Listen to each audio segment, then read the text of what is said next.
अस्सलामु अलैकुम वरहमतुल्लाहि वबरकातुहू। नाज़रीन, उम्मीद करता हूँ कि आप तमाम हजरात खैर व आफियत से होंगे। अरबी ग्रामर के 19वें सबक में दिल की गहराइयों से आपका इस्तकबाल करता हूँ। नाज़रीन, अशर के माने 10 होते हैं और अत्तासे के माने 9। 10 और 9 मिलाकर 19 होते हैं, लिहाजा अत्तासे अशर 19वां। ठीक है, अद्दर्सुत्तासिअ अशर इसके माने होते हैं 19वां सबक। तो मेरे अहबाब, आज हम जुमला मुफीदा की बहस पढ़ने वाले हैं। अभी तक हमने जुमला बनाना, सेंटेंस बनाना सीख लिया है, ठीक है, लेकिन मजीद कुछ बातें हैं जो आपको बताना बहुत ज़रूरी है।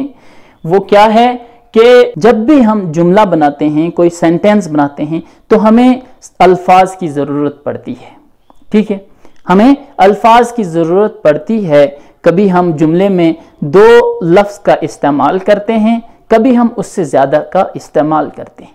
तो चलें आज वही पढ़ते हैं, देखते हैं कि कायदा क्या है। कायदा है, जिस तरकीब से पूरी बात समझ में आ जाए उसे जुमला मुफीदा या कलाम कहते हैं।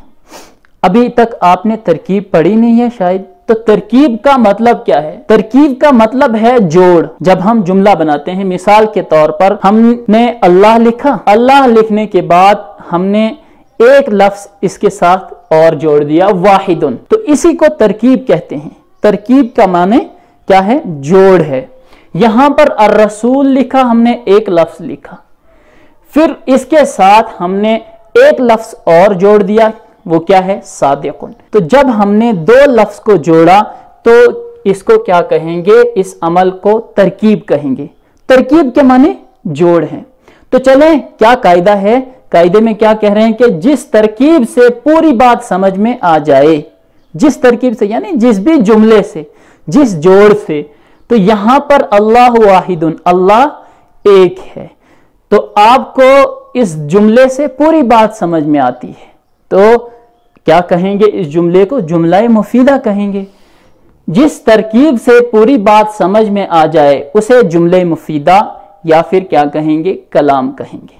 ठीक है, जब भी आपको कोई सवाल करे कि जुमला मुफीदा किसे कहते हैं, तो आप उसे कह सकते हैं कि जुमला मुफीदा उस जुमले को कहते हैं जिससे पूरी बात समझ में आ जाए। अब दूसरा कायदा देखें कि जुमला मुफीदा 2 कलिमों यानी 2 लफ्जों या उससे ज्यादा से बनता है और हर लफ्ज जुमले का जुज कहलाता है, और कभी एक ही लफ्ज 2 लफ्ज के कायम मकाम होता है, उससे पूरी बात समझ में आ जाती है और उसे जुमला मुफीदा कहते हैं। अब इससे क्या समझे आप कि जुमला मुफीदा या तो 2 कलिमों से बनता है, जैसे यहां पर बना है अल्लाहु वाहिदुन। जुमला मुफीदा में जब भी हम जुमला बनाते हैं, उसे तरकीब देते हैं यानी उसे जोड़ते हैं, तो जुमला मुफीदा बनाने के लिए हमें सबसे पहले क्या? 2 लफ्ज की जरूरत होती है। कभी कभी क्या करते हैं, हम 2 लफ्ज से ज्यादा उसमें बढ़ा लेते हैं, यानी 3 लफ्ज का जुमला बनाते हैं, कभी 4 लफ्ज का जुमला बनाते हैं। ठीक है, तो अल्लाह वाहिदुन 2 लफ्ज आ गए। ठीक है, अल्लाह वाहिदुन 2 लफ्ज भी आ गए, और दूसरी बात क्या है कि बात भी समझ में आ रही है। क्या? अल्लाह वाहिदुन से पूरी बात समझ में आ रही है कि सामने वाला हमें यहां ये ऐतराज नहीं कर सकता है, ये सवाल नहीं कर सकता है कि आप क्या कहना चाहते हो, बात समझ में नहीं आई। नहीं, ऐसा सवाल कभी नहीं होगा।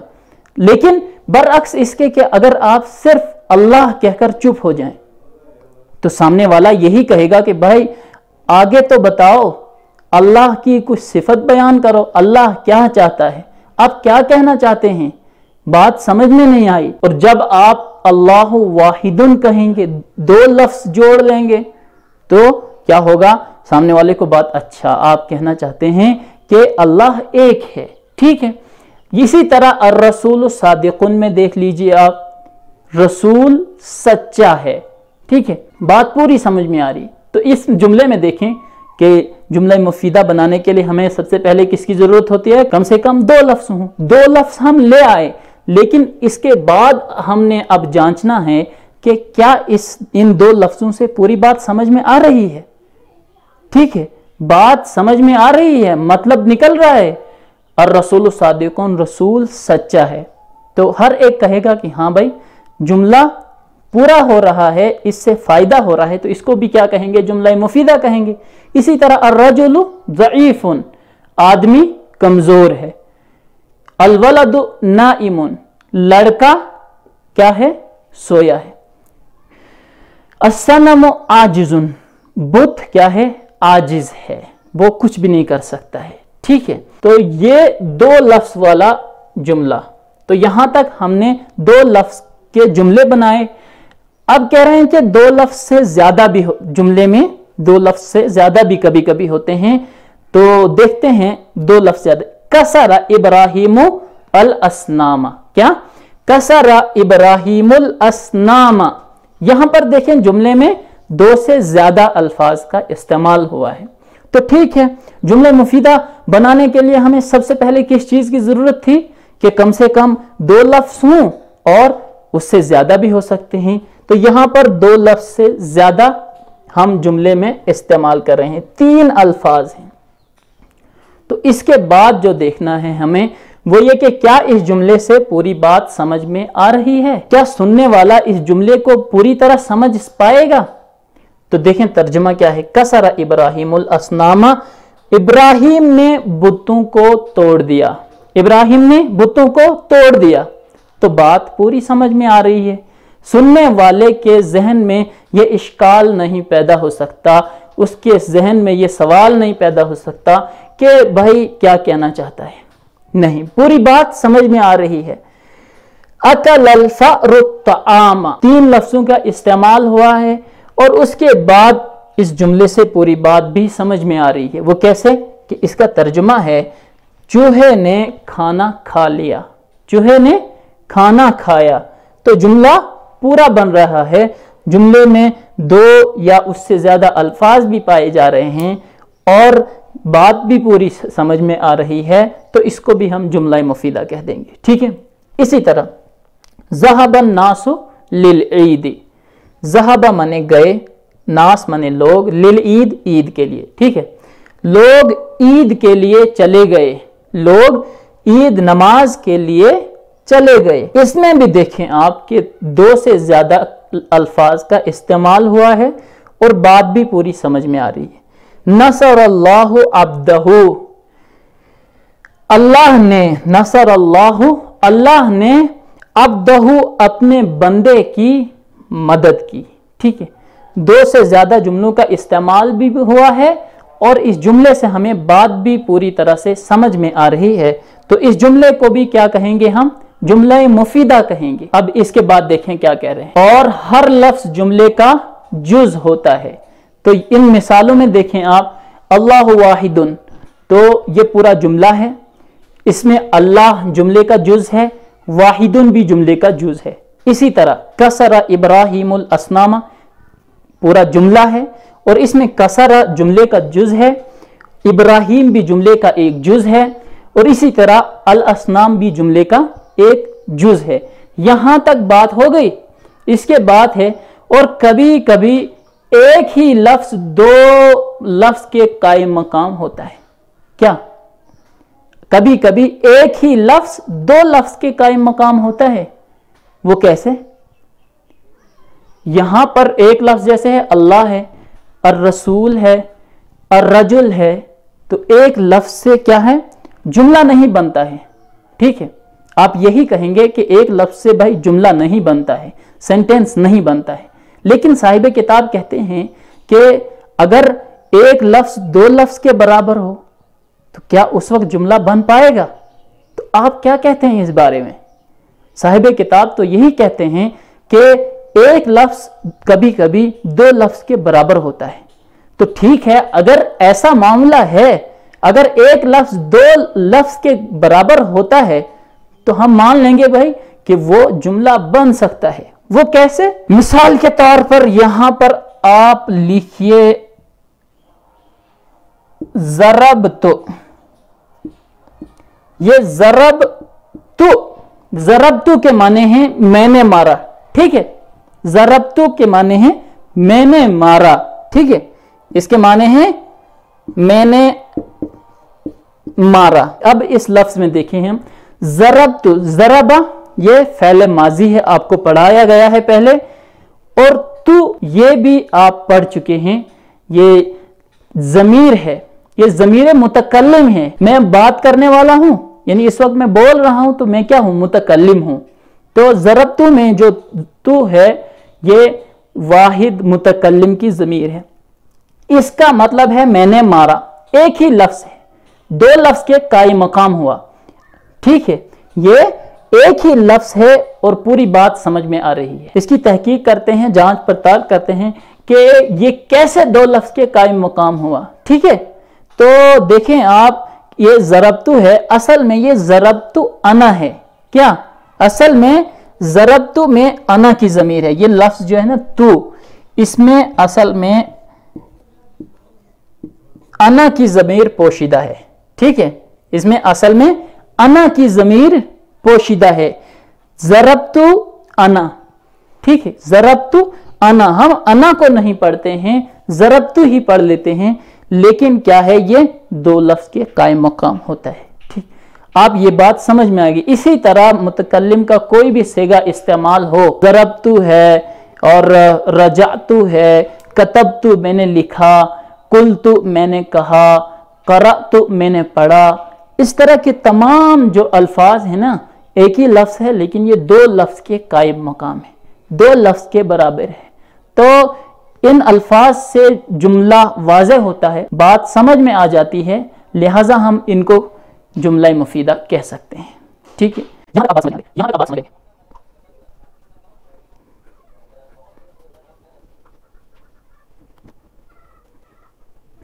ये क्या है, जुमला मुफीदा था, ये जुमला मुफीदा था।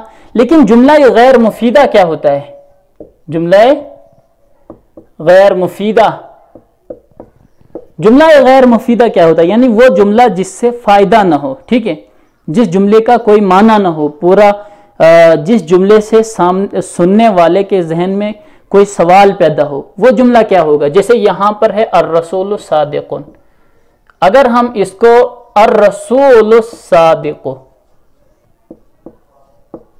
तो अर्रसूल सादिकु यहां पर आप गौर करें तो ये क्या है, मौसूफ सिफत का जुमला है। ठीक है, यहां पर अगर आप गौर करेंगे तो ये मौसूफ सिफत का जुमला है। अर्रसूल सादिक के माने हैं सच्चा रसूल। ठीक है, सच्चा रसूल। तो ये जुमला हमें फायदा नहीं दे रहा है, इस जुमले से बात वाज़ेह नहीं हो रही है, साफ नहीं हो रही है, समझ में नहीं आ रही है। ठीक है, मिसाल के तौर पर आपके सामने कोई खड़ा होकर यह बोल दे अर्रसूल सादिक, सच्चा रसूल, तो आप उससे जरूर सवाल करेंगे कि भाई आगे तो बताओ कुछ, सच्चा रसूल तो आगे क्या कहना चाहते हो तुम, तो उसकी क्या खबर आनी चाहिए। तो ये जुमला गैर मुफीदा है, इसको हम गैर मुफीदा, वो मुफीदा था यानी फायदा देने वाला, गैर मुफीदा फायदा न देने वाला। इसी तरह अर्रजुल ज़ईफुन है, मुब्तदा खबर है, लेकिन इसी को हम अगर अर्रजुल ज़ईफ कह दें, अर्रजुल ज़ईफ कह दें तो क्या होगा, अर्रजुल ज़ईफ कमजोर आदमी। आपके सामने खड़ा होकर कोई ये कहे कि अर्रजुल ज़ईफ कमजोर आदमी, तो आप जरूर उससे सवाल करेंगे कि किसको तुम कहना चाहते हो, तुम कमजोर आदमी किसे कह रहे हो, यहां पर कौन है कमजोर आदमी। इसी तरह अस्सनम आजिजुन को भी देख लीजिए कि अस्सनम अल आजिजु, ठीक है, अस्सनम अल आजिजु, अस्सनम अल आजिज के माने हैं क्या, कमजोर बुत। तो यह इससे भी बात वाज़ेह नहीं हो रही है। अब इस जुमले में देखें आप कि यहां पर सिर्फ कोई कसरा कह दे, तोड़ा, तोड़ दिया, तो बात वाज़ेह नहीं हो रही है। आप अपनी फैमिली में बैठे हों तो अचानक आप खड़े उठ के जोर से चिल्लाना शुरू कर दें कि तोड़ दिया, तोड़ दिया, तो सब परेशान हो जाएंगे कि क्या हुआ इसको, किसने तोड़ा, क्या तोड़ा, कोई बात वाज़ेह नहीं हो रही। इसी तरह अगर हम कसरा इब्राहिम भी यहां कह देना कि इब्राहिम ने तोड़ा, तब भी जुमला पूरा नहीं हो रहा है। ابراہیم نے توڑا تو کیا توڑا؟ تو جب ہم الاسنام بھی کہہ دیں گے کسر ابراہیم، ابراہیم نے بت توڑے، تو جملہ پورا ہو گیا، اور اس جملے سے ہمیں فائدہ بھی ہو رہا ہے، ہمیں بات سمجھ میں آ رہی ہے۔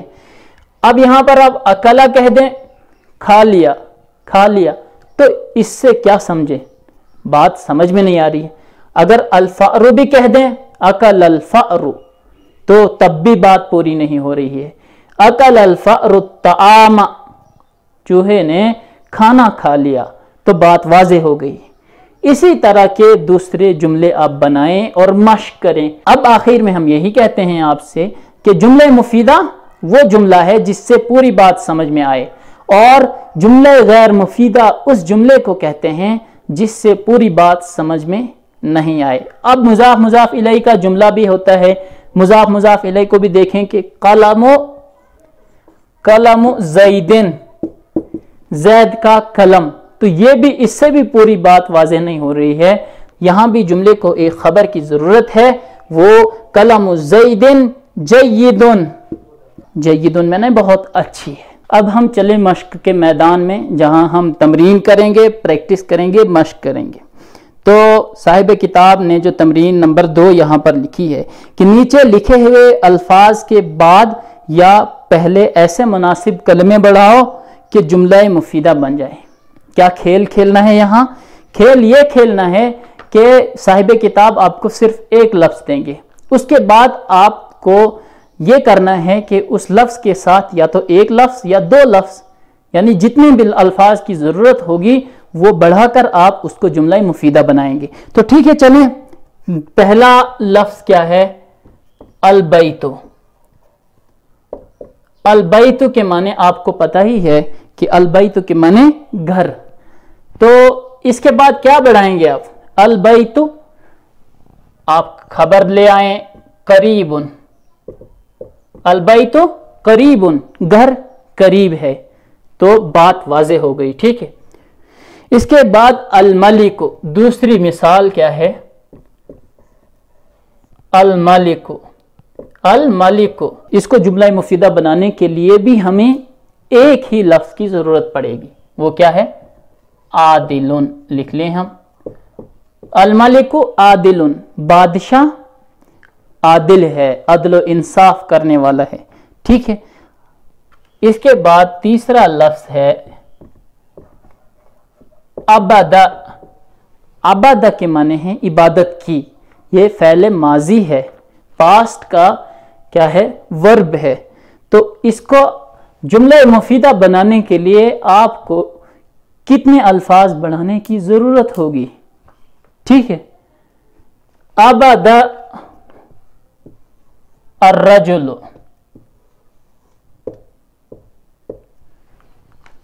کیا؟ بندے نے عبادت کی۔ یہاں پر ایک اشکال ہو سکتا ہے کہ بندے نے کس کی عبادت کی؟ اللہ کی عبادت کی یا کسی بت کی عبادت کی؟ تو ہم لکھ لیتے ہیں عبد الرجل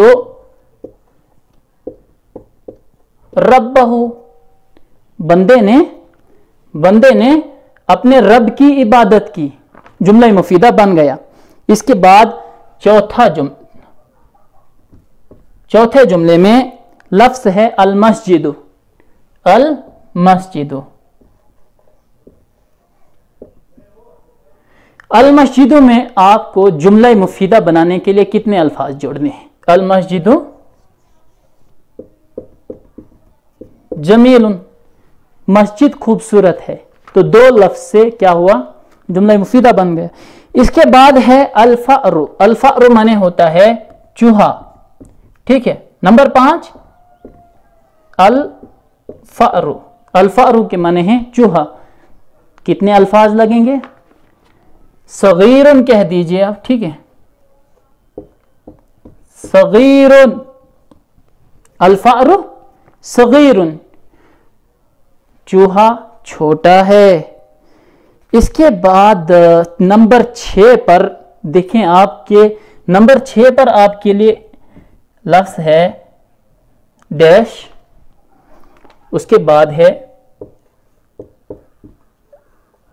ابراہیم، اور اس کے بعد پھر ڈیش، ٹھیک ہے۔